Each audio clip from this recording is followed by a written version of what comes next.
Саламатсыздар ма, студенттер? Бүгінгі сабақтың тақырыбын табу үшін мына суреттерге көңіл бөлейік. Суреттен көріп тұрғандарыңыздай, бүгінгі сабақтың тақырыбы діни көзқарастың шығуы қазақ халқының діни сенім нанымдары. Сабақтың жоспары бірінші діннің және діни ұғымдардың пайда болуы, екінші діннің тарихи түрлері, қазақ халқының діни сенім нанымдары. Дін дегеніміз не? Дін дегеніміз Құдайдың бар екеніне негізделген дүниетаным мен тәртіптер жүйесі болып табылады. Дін религио деген сөзден, латынның религия деген сөзінен тазалық, қасиеттілік, Құдайға сенгіштік деген мағынаны білдіреді. Сол кездегі ерте кезеңдегі алғашқы жабайы діни сенімдер ол фетишизм, тотемизм, магия және анимизм деп аталды.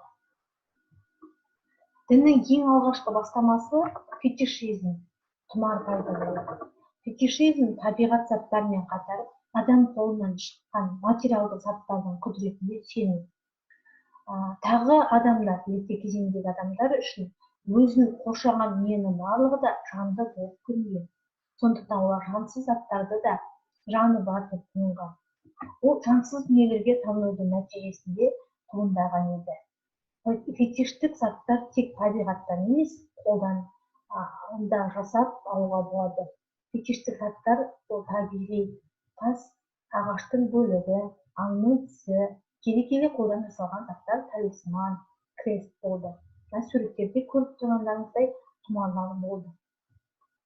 Тотемизм адамдардың өздерінің ата тегін жануарлар мен өсімдіктер дүниесіне тығыз байланыста қарастыруы. Тотемизм өсімдіктер және жануарлар адамға қанды туыстық қатынасы бар деп түсінеді. Ертедегі рулық қоғамға аң аулау мен үй жануарларының адам өміріне, оның өмірі тікелей сол жануарларға байланысты болғандықтан жануарларды мысалы ретінде тамақ, киім, көлік ретінде пайдаланды. Малдардың алдында ризашылығын білдіріп, жануарлардың бірнеше түрлерін киелі етіп қарастырды. Қазіргі кезде әрбір діннің тотемдік ізін табуға болады. Міне осы күнге дейін Африка континентінде тотемдік жүйе деуге болады. Үнді мемлекетінде тотемдік көрініс сиырға табынады. Сиырды құрметтеп, киелі деп есептеп, оның етін жемейді, Құдай ретінде санайды. Анимизм деген жан бар дегенге сену. Анимизмнің алғашқы түрі аниматизм деп аталды. Аниматизмді түсінік жан мен тән бірге өмір сүреді. Тән өлсе немесе қираса, жан да өледі. Ал анимизмде жан тәніне дербес өмір сүре алады. Мұндай түсініктің ертедегі адамдардың көптеген құбылыстарды білмеуі, түсінбеуі нәтижесінде болды. Ал магия дегеніміз грек тілінен сиқыршылық, тәуіпшілік дейді. Бір объектіге иррациональды түрмен әсер ету немесе әртүрлі сөздермен сол бір кезекті оқиғаның өзінің көзқарасына сәйкес етіп өзгерту. Магияның түрлері соғыс магиясы, денсаулық сақтау магиясы, сүйіспеншілік магиясы. Магияның өзара бөлінуіне байланысты магияның өзін кәсіп ретінде пайдаланатын адамдар шығады. Олардың атын әртүрлі айтады. Шамандар, тәуіптер, көзбояушылар, сиқыршылар. Бұл магия әлі күнге дейін бізде қара магия деп атады. Немесе балгерлер, тәуіптер, шамандар сияқты әлі күнге дейін біздің қазақ жерінде де осы магиямен айналысатын адамдар бар. Қазақ жеріндегі алғашқы жүйелі діни наным заратуштралық болды. Оның негізін біздің заманымыздан бұрынғы 2-ші ғасырда алғашқы діни философиялық ағымды Заратуштра қалаған. Заратуштра адамзат тарихындағы тұңғыш пайғамбарлардың бірі. Заратуштра пәниден өкінішсіз өтіп, бақидің рақатына кенелу үшін адамзат баласына ізгілікті ойға беріліп, ізгілікті сөз айт, ізгілікті іс тындыр деп шарт қояды. Бұл діндегі жоғарғы құдай Ахура Мазда, қасиетті кітабы Авеста. Бұл дінді алғаш рет сол кездері Қазақстан жерін мекендеген тайпа арийлер қабылдады.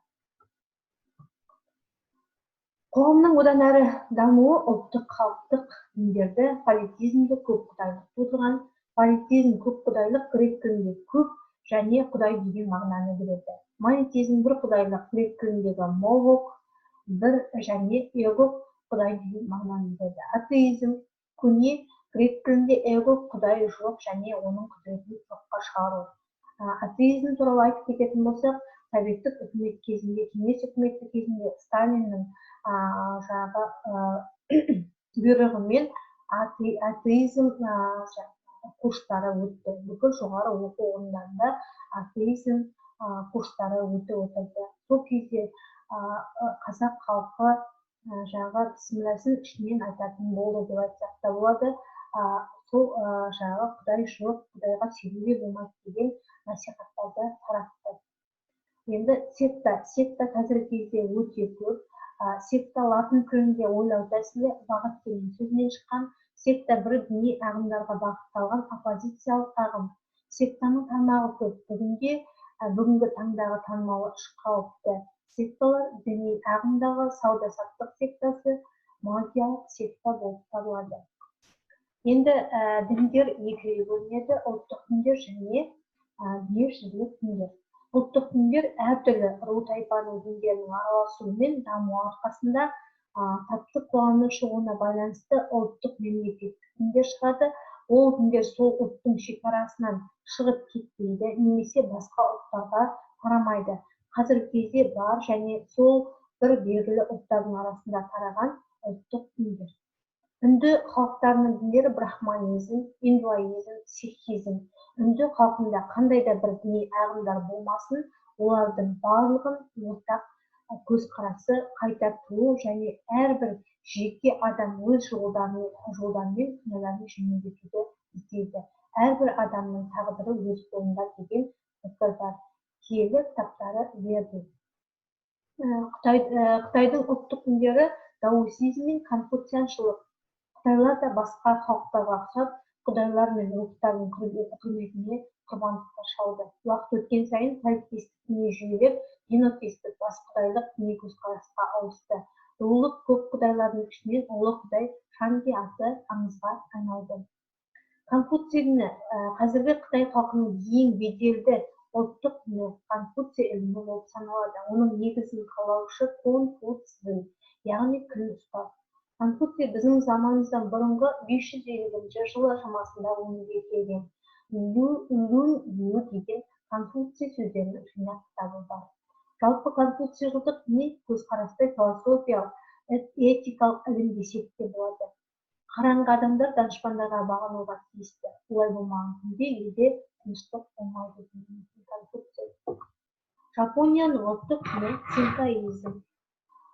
Синтоизм синто құдай жолы біздің дәуірімізге дейінгі 6 ғасыр мен 7 ғасыр аралығы шығыс Кюсю аралында Жапонияда пайда болды. Ерте дәуірдегі жазу немесе Койки деген кітаптағы аңыз бойынша синтоизм дінінің шығуы туралы айтылады. Бұл әдеби жинақ біздің заманымызға дейінгі 712 жылы жазылған екен. Оның негізгі мақсаты император рухын халықтардың үстінен қарап билеу құқығына бекітуге арналған. Ал еврейлердің ұлттық діні иудаизм. Иудаизм біздің заманымызға дейінгі 8 ғасырда еврей халқының арасында шыққан дін. Иудаизм деген сөз еврей тайпасына шыққан иуда руының атауымен аталады.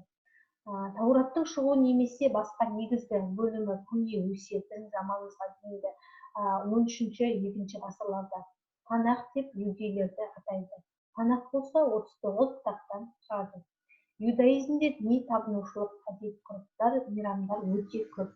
Діни регламенттер бойынша 365 іс-әрекетке тыйым салынады да 248 іс-әрекеттерге істеуге шақырады. Иудаизм өзі басқа діндерге көптеген әсер алса да, ол дін христиан діні мен ислам дінінің шығуына, дамуына үлкен әсерін тигізді. Енді әлемдік діндерге келетін болсақ, буддизм әлемдік дін, христиан және ислам діндері. Бұл діндер туралы жеке тоқталатын боламыз.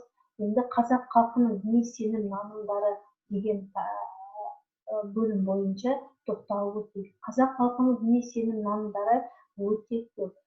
Ол ұшықтау немесе көз тию сияқты тасаттық жасау, мен сіздерге барлығына жаңағы тапсырмалар бойынша сіздерге тапсырма беретін боламын.